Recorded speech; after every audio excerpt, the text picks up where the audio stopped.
بسم اللہ الرحمن الرحیم. میں خالد مجید اور آپ پروگرام دیکھ رہے ہیں ملاقات. آج کی ملاقات میں ایک خوبصورت شاعر، ایک خوبصورت انسان، قلم کار. قلم کہاں کہاں استعمال ہوا، کیسے کیسے استعمال ہوا، اس کے بارے میں بات کریں گے. آپ کی پہلی کتاب میری آنکھیں نم رہتی ہیں یہ آئی ہے، اس کتاب پہ بات کریں گے. اور میرے مہمان ہیں حفیظ شہزاد ہاشمی. بہت شکریہ، آپ لاہور سے یہاں تشریف لائے ہوئے تھے اور میرے پاس آنے کے لیے آپ نے وقت نکالا. آپ کو خوش آمدید. شکریہ جناب. شکریہ تو میں ہی ادا کروں گا کہ آپ نے جو ہے مجھے یہاں انوائٹ کیا اور موقع دیا کہ ہم مل بیٹھ کے بات کریں. اور آپ جیسے خوبصورت ہوسٹ کے ساتھ بیٹھنا ہی جو ہے وہ ایک سعادت کی بات ہے. میں اپنے آپ کو خوش قسمت سمجھ رہا ہوں اور حق نیوز کا بھی میں شکر گزار ہوں. جیسے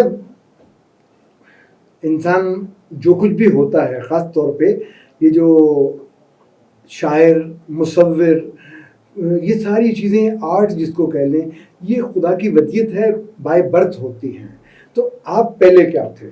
شاعر تھے، فوٹوگرافر تھے، کہانی کار تھے؟ کہاں سے ابتدا ہوتی ہے؟ میرا خیال ہے کہ شاعر جو ہے نا، جی، جب اس کے ساتھ یہ لفظ لگ جاتا ہے کہ یہ شاعر ہے اور شاعر کے طور پہ اس کی پہچان ہو جاتی ہے. شاعر چونکہ کریٹو ہوتا ہے اور یہ بنا بنایا ہوتا ہے، یہ سیکھنے سے، یہ ٹریننگ سے، یہ پڑھنے سے نہیں بن پاتا. یہ ہوتا ہے یا نہیں ہوتا. تو شاعر جب ہوگا تو وہ فوٹوگرافی کرے گا تو اس کی تصاویر میں بھی شاعری نظر آئے گی. اس کا جو بھی کام ہوگا وہ عام آدمی سے ہٹ کر ہوگا، کیونکہ اس میں تخلیقی صلاحیت شامل ہوگی.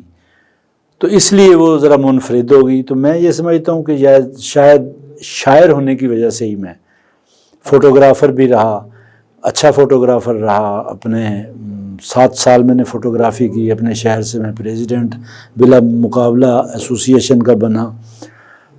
7 سال ہی رہا. اس کے بعد میں نے فیلڈ چینج کی، جرنلزم میں آیا. جرنلزم کی بات بھی کرنی تھی کہ جی پھر وہ فوٹوگرافی چاہے جرنلزم کی ہو چاہے ویسے ہو، پھر آپ اخبارات کی طرف آ گئے. جی، وہ چونکہ جرنلزم کی فوٹوگرافی تھی اور اس لیے جو ہے پھر لکھنے کا تو مادہ موجود تھا. تو پھر اس ایکسپیریمنٹ سے گزرنے کے بعد محسوس ہوا کہ شاید ہم اسی لیے بنے ہیں. اور چونکہ ایک شاعر جو ہوتا ہے وہ ہوتا ہے مشنری. وہ معاشرے کو اپنے اینگل سے دیکھتا ہے اور اسے جو ہے اس کی جو بھی کوتاہیاں، خامیاں نظر آتی ہیں، جو صورت ہاں جی وہ دکھانا چاہتا ہے. اور اسی طرح نثر جو ہے وہ بھی ایک کام ہے. جو لوگ شعریت کو نہیں سمجھتے، شاعری کی زبان ان کے لیے کچھ مشکل محسوس ہوتی ہے، وہ نثر میں ان کو سمجھایا جا سکتا ہے. اس لیے صحافت میں نے کالم بھی لکھا اور اس کے علاوہ رپورٹنگ بھی کی، مکتوب اداریے بھی لکھے، ایڈیٹوریل پیج کا مختلف اخبارات کا ہیڈ بھی رہا. تو میرا خیال ہے کہ کام وہی تھا، سماجی برائیوں کی نشاندہی اور قلم کا جہاد. وہ شاعری میں بھی آپ کہہ سکتے ہیں اور صحافت میں بھی، نثر میں بھی کہہ سکتے ہیں. میرا خیال ہے کہ میری آنکھیں نم رہتی ہیں، اس سے کوئی اچھے سے ساری کتاب خوبصورت کتاب ہے. اچھے ویسے ہی کہہ دیا جاتا ہے. اپنی پسند کے کوئی شعر جو ہیں وہ سنائیں، کچھ دوست احباب وہ بھی سنیں، پھر آگے بات چیت کرتے ہیں. جی، میں ایک غزل ہے میری، اور یہ غزل ویسے تو سبھی احباب نے مختلف انداز میں اس کی تعریف کی. تو حفیظ طاہر صاحب جو پی ٹی وی کے پروڈیوسر رہے، انہوں نے بڑا خوبصورت تبصرہ کیا. اس کی رونمائی تھی گزشتہ سال لاہور میں ڈاکٹر اجمل نیازی صاحب کی صدارت میں.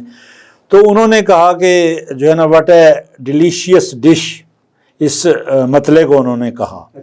تو وہ میں پیش کرتا ہوں اسی غزل کا مطلع کہ میرے ہاتھوں میں کلائی دے دی، میرے ہاتھوں میں کلائی دے دی، یوں لگا اس نے خدائی دے دی. بہت اچھے.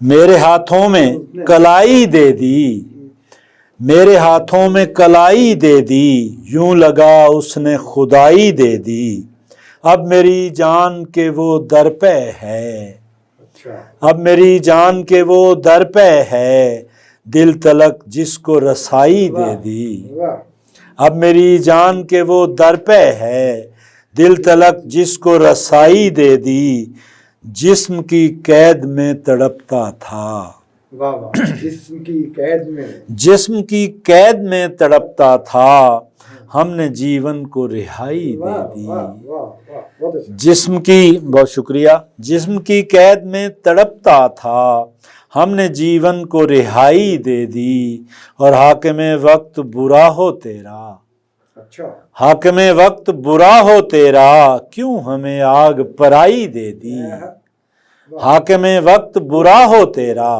کیوں ہمیں آگ پرائی دے دی، اور چھین کر سارے جہاں کی شاہی، واہ چھین کر سارے جہاں کی شاہی، وقت نے ہم کو گدائی دے دی، واہ واہ چھین کر سارے جہاں کی شاہی، وقت نے ہم کو گدائی دے دی، اور جرم کو اور بڑھایا اس نے، جرم کو اور بڑھایا جرم کو اور بڑھایا اس نے، جس نے مجرم کی صفائی دے دی، واہ واہ جرم کو اور بڑھایا اس نے، جس نے مجرم کی صفائی دے دی، اور مکتا ہے کہ ہم نے شہزاد ملن مانگا تھا، ہائے ہائے واہ واہ واہ ہم نے شہزاد ملن مانگا تھا، زندگی بھر کی جدائی دے دی، واہ واہ واہ میرے ہاتھوں میں کلائی دے دی، یوں لگا اس نے خدائی دے دی۔ شیراز صاحب ایسا ہوتا ہے کہ جو ہم یہ سارے تجربات کر رہے ہوتے ہیں، یہ جو لکھ رہے ہوتے ہیں، کچھ جگ بیتیاں ہوتی ہیں، کچھ اب بیتیاں ہوتی ہیں، اسی میں کہیں پہ جا کے ہم نے یہ بھی دیکھنا ہوتا ہے کہ کسی کو جا کے دکھائیں جو ہمارا استاد کہلائے۔ شاعری کی اصلاح کس سے لی تھی؟ مجھے بہت فخر ہے اس بات پہ، جی بدقسمتی ہے ہماری کہ کچھ ہمارے احباب جی شاعری میں نام کمانے کے بعد اساتذہ کا نام لیتے ہوئے بہت گھبراتے ہیں، ہاں جی بتاتے ہی نہیں ہیں، وہ بتاتے کہتے نہیں ہم ہیں، تو بچپن سے ہی ہاں پیدائشی شاعر ہیں یہ، وہ قطعی غلط بات ہے۔ جی دیکھیں شاعری بالکل جو ہے خدا داد صلاحیت ہے، عطیہ خداوندی ہے، بالکل لیکن اس کے ساتھ ایک علم عروض ہے۔ ہاں جی اب شاعری تو اترتی ہے مصرے کی صورت میں، شعر کی صورت میں، غزل کی صورت میں، یہ کسی نے بتانا ہے نا کہ یہ غزل ہے، یہ نغمہ ہے، یہ شعر ہے، یہ ربائی ہے، یہ قطع ہے، تو اس میں جو ہے بالکل اصلاح لینا پڑتی ہے۔ کچھ مشورہ سخن اپنے احباب سے کر لیتے ہیں، کچھ باقاعدہ اساتذہ کے پاس چلے جاتے ہیں۔ ہاں جی میرے استاد محترم نذیر اظفر صاحب مرحوم تھے، اچھا جی اور بہت اعلیٰ پائے کے شاعر تھے، جی اور جب شاعری مجھ پہ وارد ہوئی تو میں نے بہتر سمجھا کہ انہیں میں دکھاؤں کہ یہ کسی قابل ہے یا نہیں ہے، تو انہوں نے مجھے گائیڈ کیا، گائیڈ یہ کیا انہوں نے کہ انہوں نے بتایا کہ یہ مصرع اولی ہے، یہ مصرع ثانی ہے، اسے مطلع کہتے ہیں، اسے مقطع کہتے ہیں۔ مجھے پتہ چلا، صحیح بہور کا پتہ چلا، تو فن جو ہے وہ سیکھنا پڑتا ہے اساتذہ سے، شاعری خدا داد صلاحیت۔ اسی لیے وہ ہے نا کہ استاد جو ہیں ان کا پوچھنا، ان کا نام لینا اپنا میرے لیے باعث فخر ہے۔ مجھے مولا علی کا باب العلم کا فرمان یاد آ رہا ہے کہ جس شخص نے مجھے ایک لفظ بتایا وہ میرا محسن ہے، میرا استاد ہے، وہ مجھے بیچ دے میں اس کا حق ادا نہیں کر سکتا، اور میں ان کا ہی غلام ہوں، ان کا ہی نام لیوا ہوں۔ میرے لیے بہت فخر کی بات ہے کہ میرے استاد ہیں۔ شاعری اچھا، پھر آپ فلموں کے لیے بھی نغمات لکھتے رہے یا کوئی یاد ہو فلمیں کون کون سی کوئی ذہن میں رہ گئی ہو؟ جی ایسا ہے کہ فلم کے لیے میں نے 3-4 فلموں کے لیے لکھا، جی اس میں وجاہت اطہر صاحب کی تحریک تھی، ریڈیو پہ میرے دوست ساجد درانی اسٹیشن ڈائریکٹر تھے لاہور کے، جی میرا آنا جانا تھا، تو وہاں ان سے ملاقات ہوئی، تو کوئی امریکہ سے 2 سنگر آئے ہوئے تھے، انہیں کچھ نغمے چاہیے تھے، تو بلانگ وہ اسلام آباد سے کرتے تھے، وہ لاہور گئے، ایک فلم پروڈیوسر کو پکڑا کہ ہمیں کوئی شاعر ملائیں، جب وہ ریڈیو پہ گئے تو انہوں نے کہا کہ بھئی اس ٹائپ کا گانا جو ہے وہ حفیظ شہزاد ہاشمی بہتر لکھیں گے. مجھے انہوں نے کال کیا, میں آیا, تو وہ 2 سانگ تھے میرے پنجابی کے, وہ انہوں نے مطلب ہے کہ سلیکٹ کیے اور وہ چلے گئے پیمنٹ کر کے. تو وجاد اطری صاحب بیٹھے ہوئے تھے. تو انہوں نے مجھے کہا کہ یار کوئی اور فلمی موڈ دا کوئی پنجابی ہے تو کو استائی کوئی سناؤ. میں کہ جی میں پیش کرنا, وہ اگر آپ اجازت دیں تو میں اس کے بعد کیونکہ ہم نے بریک پہ جانا ہے یہ اس کو, تو وہ جو ہے اس کی وہ جو ہے پنجابی ایک گانے کی استائی تھی کہ مل لے نہیں ان اکھیاں دا 10 دل دیواں کہ جان دیواں, کہ مل لے نہیں ان اکھیاں دا 10 دل دیواں کہ جان دیواں, جے پھر بھی راضی نہ ہوویں سب عزتاں شاناں مان دیواں. تو یہ فلم یاد ہے کون سی تھی؟ تو یہ گانا انہوں نے سلیکٹ کیا. پھر فلم جو ہے عشق کم بخت کے لیے انہوں نے مجھے کال کیا. میں گیا, میرے کوئی 3-4 گانے جو ہے وہ ریکارڈ ہوئے نصیب العال کی آواز میں. تو وجاد اطری صاحب اس کے میوزک ڈائریکٹر تھے, فلم کے پروڈیوسر چودھری اختر صاحب تھے, اور فلم ڈائریکٹر جو تھے وہ وحید امان صاحب تھے. ہم چھوٹی سی بریک لیتے ہیں, ابھی سب واپس آتے ہیں, پھر آگے بات چیت کرتے ہیں. ناظرین چھوٹی سی بریک, خوبصورت سی شاعری بھی سن رہے ہیں, خوبصورت سی باتیں, پیارے پیارے لوگ جب آئے ہوں تو دل چاہتا ہے کہ زیادہ باتیں ہوں, وقت کا احساس نہیں رہتا. چھوٹی سی بریک کے بعد ملتے ہیں.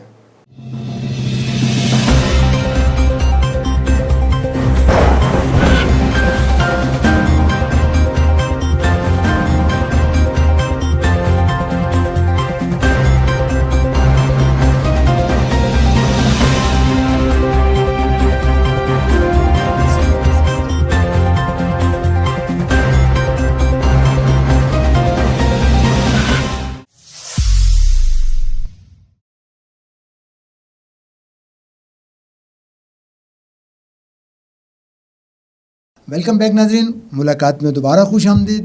ہمارے مہمان خوبصورت شاعر ہمارے ساتھ ہیں, ہم ان سے بات چیت کر رہے ہیں حفیظ شہزاد ہاشمی صاحب سے, اچھی باتیں سنا رہے ہیں. ماضی کی طرف چلتے ہیں. ہاشمی صاحب, بات آپ نے پنجابی فلم کی, اسی طرح بہت سے دوست ہوں گے جن کے ساتھ اٹھتے بیٹھتے وقت گزرتا ہوگا. کوئی ماضی کے دوست آج بھی حال میں بھی ساتھی ہوں گے, فیس بک نے کو بچھڑے ہوئے ملا دیے ہوں گے.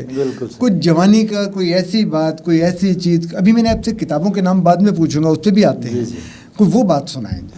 دیکھیں جی, میں نے اپنے شہر, میرا ڈسٹرکٹ وہاڑی ہے جی, میلسی میں نے ایک منہاج ترویج ادب سوسائٹی کی بنیاد رکھی. اچھا. تو اس کے سرپرست اعلیٰ تھے نذیر اسود صاحب جو میرے استاد محترم تھے. جی جی. تو ان کے شاگردوں میں عباس تابش کا نام بھی ہے, وہ مجھ سے سینئر ہے, میرے کلوز دوست بھی ہیں. ٹھیک ہے. ان کے ساتھ ظاہر ہے جب بھی وہ میلسی جاتے تو ہم ان کے اعزاز میں نشست رکھتے. وہاں ادبی ایکٹیویٹیز بہت زیادہ کروائیں. وہاں میلسی میں قتیل صاحب گئے جی, فراز صاحب گئے. میلسی کا بڑا مقام رہا ہے, بڑا مجھے یاد ہے, وہ بھول گیا میں نام, جو کمشنر بھی رہے, ریونیو بورڈ کے ممبر ریٹائر ہوئے, مرتضیٰ برلاس صاحب, وہ گئے میرے پاس. یہ وسیع شاہ کو وہاں ہم نے انٹروڈیوس کروایا. اچھا. تو اسی طرح جو ہے ذیشان اطر تھے, یہ راحت سرحدی صاحب تھے جو اب حلقہ رباب ذوق پنڈی کے پریزیڈنٹ ہیں. جی جی. یہ وہاں تشریف لے جاتے رہے, میجر تھے آرمی میں. تو بہت زیادہ ان کے ساتھ رہی. پھر لاہور میں شفٹ ہو گیا, اور یہاں جو ہے روزنامہ پاکستان میں کافی کولیگز تھے جو صحافت میں جو ساتھ رہے. اسی طرح کچھ تو ہمارے بھی دوست تھے جی پاکستان میں, قدرت اللہ چودھری صاحب ہمارے بڑے اچھے محسن دوست, بالکل ہمارے سینئر تھے, ان کے ساتھ بڑی اچھی گپ شپ رہی. اطہر مسعود صاحب تھے, اس کے علاوہ رشید جہلمی صاحب تھے, حمید جہلمی صاحب تھے, اسی طرح جمیل چشتی صاحب تھے روزنامہ پاکستان میں. تو بھٹی صاحب کے دور میں کافی لوگ سینئرز رہے.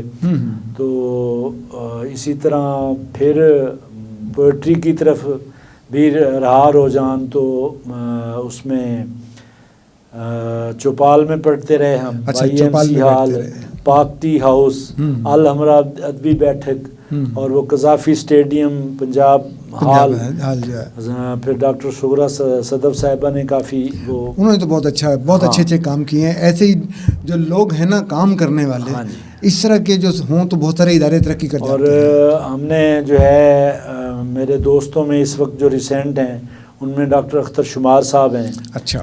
اور ڈاکٹر اجمل نیازی صاحب ہمارے بڑے سینئر ہیں. ان کی مہربانی ہے کہ وہ مجھے چھوٹا بھائی کہتے ہیں، میرے لیے اعزاز کی بات ہے، لیکن وہ ہمارے لیجنڈ ہیں، بڑے ہیں.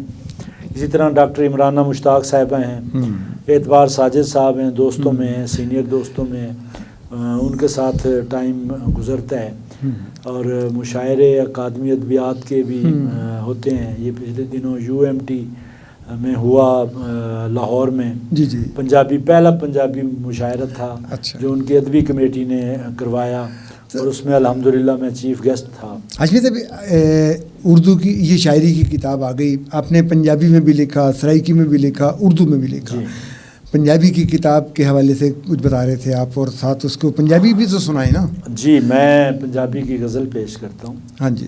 کتاب کے بارے میں پہلے بتائیں کہ جی کیا. جی، میں پیڑاں جاگ پیاں، وہ کتاب کا مسودہ میں نے پہلے مرتب کیا تھا. اچھا.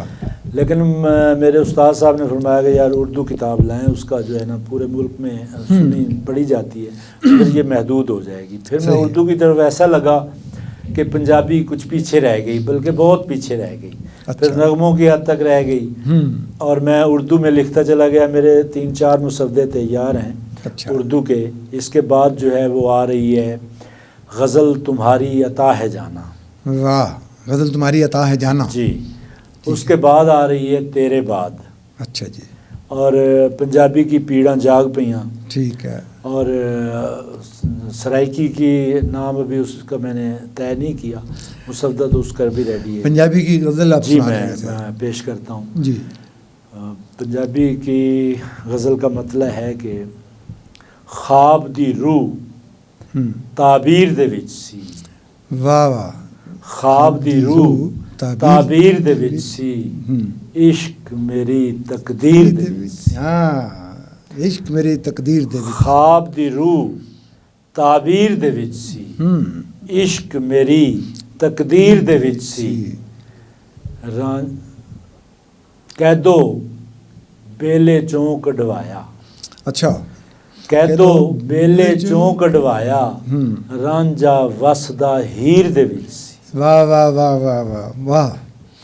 رانجا وسدا ہیر دے وچ سی. قیدو بیلے چوں کڈوایا، رانجا وسدا ہیر دے وچ سی. تے جاندا جے میں دانا ہوندا، جاندا جے میں دانا ہوندا، سبق میری تقصیر دے وچ سی. واہ. جاندا جے میں دانا ہوندا، سبق میری تقصیر دے وچ سی. تے ویکھن نوں سی قطرہ پانی، ویکھن نوں سی قطرہ پانی، ہڑ اک او دے نیر دے وچ سی. واہ واہ واہ واہ. ویکھن نوں سی، بہت شکریہ. ویکھن نوں سی قطرہ پانی، ہڑ اک او دے نیر دے وچ سی. تے سانو مار مکاون والا، ہاں، سانو مار مکاون والا، لفظ تیری تحریر دے. واہ واہ واہ واہ. بہت اچھا شعر ہے، بہت اچھا. سانو مار مکاون والا، لفظ تیری تحریر دے وچ سی. تے شعر خصوصی طور تے تہاڈی نظر ہے جی کہ سب تو پہلاں چھڈ چلے آئے. سب تو پہلاں، سب تو پہلاں چھڈ چلے آئے، ہاں، تیری لوڑ اخیر دے. اوئے واہ واہ واہ واہ واہ واہ. سب تو پہلاں چھڈ چلے آئے، سب تو پہلاں چھڈ چلے آئے، ہاں، تیری لوڑ اخیر دے وچ سی. پہلا مصرع جس لہجے چ پڑھو گے وہ اپنا ایک مزہ ہو جائے گا سر. مطلب سب تو پہلاں چھڈ چلے آئے، واہ واہ، تیری لوڑ اخیر دے وچ سی. تے چن جیا مکھ شہزاد نورانی، چن جیا مکھ شہزاد نورانی، رمز حقیقت پیر دے وچ سی. واہ. عشق میری تقدیر دے وچ. پنجابی کی کتاب وہ کب تک آنے کا چانس؟ انشاءاللہ نیکسٹ ایئر. اچھا. 2 کتابیں آئیں گی انشاءاللہ. غزل تمہاری عطا ہے جانا جی، اور پیڑاں جاگ پیاں. ٹھیک. جب ہم اخبارات میں چلے جاتے ہیں تو بہت سا ادب جو ہے وہ پس پشت بھی چلا جاتا ہے، کیونکہ وہاں ہم نے اس نے کہا، اس نے کہا، اس میں آگے پھنس جاتے ہیں، پھر کبھی ہم اس کالم کے چکر میں پھنس جاتے ہیں، ادب کہیں رک جاتا ہے۔ آپ کے ساتھ کیا ہوا؟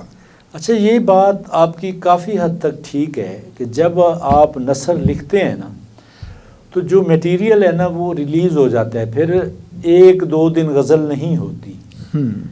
اچھا، لیکن ایک سلسلہ یہ بھی ہے کہ جب آمد ہوتی ہے جی تو ہوتی چلی جاتی ہے۔ ایسا بھی ہوا ہے کہ میں نے کسی دن 3 غزلیں لکھی ہیں، 4 بھی لکھی گئی ہیں، اور کبھی ایسا ہوا ہے کہ اخبار کے کام میں جب بزی ہوئے ہیں، آڈیٹوریل پیج دیکھتے رہے ہیں یا آرٹیکلز لکھے ہیں تو مطلب ہفتہ شاعری کی طرف ذہن ہی نہیں جاتا۔ صحیح ہے۔ تو یہ بات ٹھیک ہے۔ میرا خیال ہے کہ وہ جو فیڈنگ ہوتی ہے نا آپ کے اندر، جی وہ نثر کی صورت میں بھی جو ریلیز ہو جاتی ہے نا تو پھر وہ شاعری میں کیسے آئے گی؟ صحیح، مائنڈ تو ایک ہی ہے، تو یہ سلسلہ ہے۔ اچھا شہزاد صاحب، ہمارا جتنا یہ جو پسماندہ علاقہ ہے وہاں ادب بہت خوبصورت، بہت اچھا سامنے آتا ہے بنسبت آسودہ شہروں میں جہاں پہ شاعر آسودہ ہو جاتا ہے۔ اس کی کوئی خاص وجہ؟ اس کی بڑی اہم وجہ ہے۔ اس کی اہم وجہ یہ ہے کہ جس نے بھوک نہیں دیکھی اسے بھوک کا کیا پتہ، جس نے محرومی نہیں دیکھی اسے محرومی کا کیا پتہ، جس نے ٹھٹھرتی رات میں بغیر کمبل کے رات نہیں گزاری اسے سردیوں کی سردی کا کیا پتہ، ٹھٹھرنے کا کیا پتہ۔ تو یہ جو بات آپ نے کی ہے نا، یہ فرخ شہزاد مرحوم آرٹسٹ نے میرے ساتھ کی تھی۔ ہم اپنے اسٹوڈیو میں بیٹھے ہوئے تھے۔ اچھا، میری یہ غزل ہے، اس کے میں 2-3 شعر میں پیش کرتا ہوں۔ اس پہ انہوں نے کہا، وہ تھی کہ مضطرب ہے زندگی اور بے کلی کا دور ہے۔ واہ واہ واہ واہ۔ مضطرب ہے زندگی اور بے کلی کا دور ہے، چاندنی تو چھپ گئی ہے تیرگی کا دور ہے۔ واہ واہ، خوبصورت۔ مضطرب ہے زندگی اور بے کلی کا دور ہے، چاندنی تو چھپ گئی ہے تیرگی کا دور ہے۔ واہ واہ، ہر حوالے میں غرض ہے ہر تعلق میں مفاد، واہ، ہر حوالے میں غرض ہے ہر تعلق میں مفاد، بحر ظلمت میں اترتے آدمی کا دور ہے۔ واہ واہ، اور بے گناہوں کے لہو سے غسل ہوتا ہے یہاں، بے گناہوں کے لہو سے غسل ہوتا ہے یہاں، کون کہتا ہے کہ امن و آشتی کا دور ہے۔ واہ واہ واہ واہ واہ، سڑکوں کو بھی غسل کے خون کے غسل کی عادت پڑ گئی ہے نا۔ بالکل۔ اور عصمتیں شب کو نہیں دن کے اجالے میں لٹے، ہاں، عصمتیں شب کو نہیں دن کے اجالے میں لٹے، ہر لٹیرا ہے معزز خودکشی کا دور ہے۔ واہ واہ واہ واہ، اور میں تو کہتا ہوں مجھے اب ڈال دو زندان میں، کاٹ دو میری زباں کے انکہی کا دور ہے۔ واہ واہ۔ تو جب انہوں نے یہ غزل سنی تو مجھے کہنے لگے، یار شہزاد صاحب، آپ پہلی بات تو یہ ہے کہ 2 غزلیں، ایک اور میری غزل ہے اس کی ردیف اردو ادب میں پہلی بار میں نے استعمال کی ہے، جھلس گیا، وہ بھی میں تھوڑی دیر میں چند شعر پیش کروں گا۔ وہ کہنے لگا یہ 2 غزلیں اگر آپ کی کتاب میں ہونا تو 500 کتابوں کا میں خریدار۔ اچھا، پھر اس نے یہی کہا کہ آپ چونکہ میلسی سے تعلق، یار یہ کیسے آپ اتنی ریئلٹی میں کرب کو پینٹ کرتے ہیں؟ میرا خیال ہے ہم بالکل کلوزنگ کے قریب پہنچ گئے ہیں۔ جو غزل آپ بتانا چاہ رہے ہیں اس کے 2 شعر ضرور عنایت کرتے ہیں۔ وہ ایک غزل ہے میری، اس نے انور رفیع نے 2013 میں ریڈیو پاکستان لاہور میں ریکارڈ کروائی۔ اچھا، وہاں ریکارڈ پہ ہے۔ اس کی جو ردیف ہے وہ اردو ادب میں پہلی بار استعمال ہوئی، میں عرض کرتا ہوں۔ سوچوں کی تیز دھوپ میں چہرہ جھلس گیا، چہرہ، سوچوں کی تیز دھوپ میں چہرہ جھلس گیا، جھلس گیا، شب رنگ گیسوؤں سے سویرا جھلس گیا۔ واہ، سوچوں کی تیز دھوپ میں چہرہ جھلس گیا، شب رنگ گیسوؤں سے سویرا جھلس گیا، واہ واہ، کچھ لوگ اپنے خول سے باہر تو آ گئے، واہ واہ، کچھ لوگ اپنے خول سے باہر تو آ گئے، لیکن وفا شیاری کا شیوا جھلس گیا، بہت خوب، وہ مستقل مزاج تھا سچ بولتا رہا، وہ مستقل مزاج تھا سچ بولتا رہا اس خود سری میں آخرش لہجہ جھلس گیا واہ واہ اور ترک تعلقات کا نقصان ہو نہ ہو ترک تعلقات کا نقصان ہو نہ ہو گزرا ہوا وہ دور سنہرا جھلس گیا واہ واہ واہ واہ بے شک اور راہ وفا میں چھوڑ کے تنہا چلے گئے راہ وفا میں چھوڑ کے تنہا چلے گئے وہ خواب سنگ رہنے کا سارا جھلس گیا شہزاد ہم تو نفرتوں کی بھینٹ چڑھ گئے اپنا محبتوں کا وہ نعرہ جھلس گیا واہ واہ واہ حفیظ ریپیٹ حفیظ شہزاد ہاشمی صاحب یہ جب ہم بیٹھتے ہیں نا شعر و شاعری کے میں غوطہ زن ہو جاتے ہیں وقت ہمارے ہاتھ میں نہیں رہتا وہ ریت کی طرح ہوتا ہے ایک دم نکلتا چلا جاتا ہے ہم بالکل آخری اس ایک منٹ پہ ہیں کوئی بہت ایسی بات پیاری بات جو میرے سننے والوں کے لیے آپ کے ذہن میں ہو ضرور کہہ دیں تو ہم اجازت لیں گے میں اس ایک جملہ کہنے سے پہلے آپ کا یعنی خالد مجید صاحب کا اور حق نیوز کا ان کی پوری ٹیم کا ہمارے کیمرہ مین کا تہ دل سے شکر گزار ہوں ان کی محبت جو ہے اس نے مجھے ایک ولولہ دیا ہے ایک ممیز کا کام کیا ہے اور میں بہت ہی شکر گزار ہوں اور انشاءاللہ تعالی جب بھی اسلام آباد آیا تو خود سے حاضر ہوں گا نیکسٹ ٹائم اور جملہ یہ ہے کہ محبت کے لیے یہ عمر بہت ناکافی ہے خدا را نفرتوں کو جلا دو مٹا دو اور محبت کرنا سیکھو محبت بانٹو تو انشاءاللہ تعالی یہ دنیا ہی جنت بن جائے. بہت شکریہ حفیظ شہزاد ہاشمی صاحب ہمارے مہمان لاہور سے تشریف لائے اور ہم نے محبت سے ان کو آپ کے سامنے لا بٹھایا خوبصورت باتیں سنی خوبصورت شاعری سنی اور آخری بات واقعی یہ سچ ہے کہ یہ واقعی عمر جو ہے محبت کے لیے بہت کم ہے اور 25واں گھنٹہ مانگ لیتے ہیں اللہ سے کہ ہمیں دے دے تو ہم نفرت کر لیں محبتیں بانٹیں خوش رہیں شاد رہیں خالد مجید کو اجازت دیں اللہ حافظ.